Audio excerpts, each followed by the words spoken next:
Minsan hindi ka nasasaktan dahil hindi ka mahal. Nasasaktan ka dahil pumapayag ka sa pagmamahal na kalahati lang. Heto na. Ang Laika Barista Moments natin pinamagatang. Sa wakas, ako naman. Kailan mo huling kinausap ang sarili mo ng walang palusot?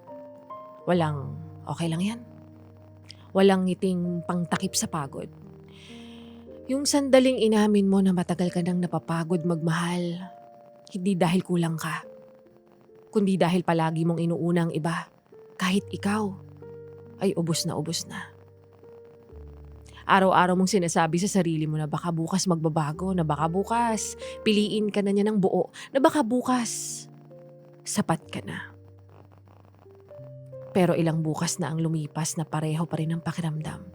Ikaw yung laging nandyan kahit hindi ka hinihingan. Ikaw yung laging umiintindi. Ikaw yung marunong maghintay, mag-adjust at magpatawad.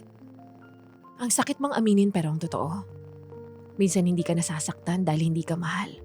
Nasasaktan ka dahil pumapayag ka sa pagmamahal na kalahati lang. Yung mahal kita pero yung hindi pa ako ready. Yung ganito lang muna ang kaya kong ibigay. At tinanggap mo.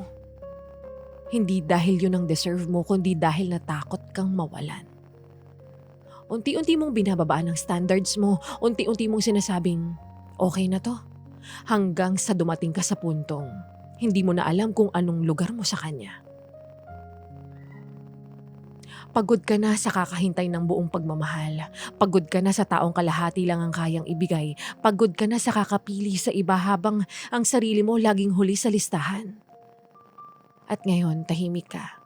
Hindi dahil wala kang sasabihin, kundi dahil pagod ka na ring ipaglaban ang sarili mo sa taong dapat kusa kang pinipili.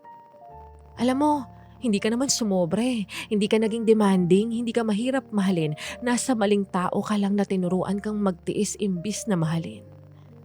Hindi mo kailangan magmakaawa para piliin. Hindi mo kailangan magbawas ng pagmamahal sa sarili para magkasya sa puso ng iba. Hindi mo kailangan maghintay sa taong hindi sigurado kung gusto ka ba talaga. Simula ngayon, pipiliin mo na ang sarili mo. Kung may darating man, dapat buo, malinaw, handang piliin ka kahit mahirap. At kung wala, okay lang. Mas okay na mag-isa kaysa kasama ang taong pinaparamdam sa'yo na kailangan mo pang patunayan ang halaga mo. Hindi na papayag sa pagmamahal na kalahati. Hindi na para ipaglaban ang sarili mo dahil alam mong dapat kusa kang pinipili. At yan nga muli ang kwento ng ating Laika Barista Moments na pinamagatang. Sa wakas, ako naman.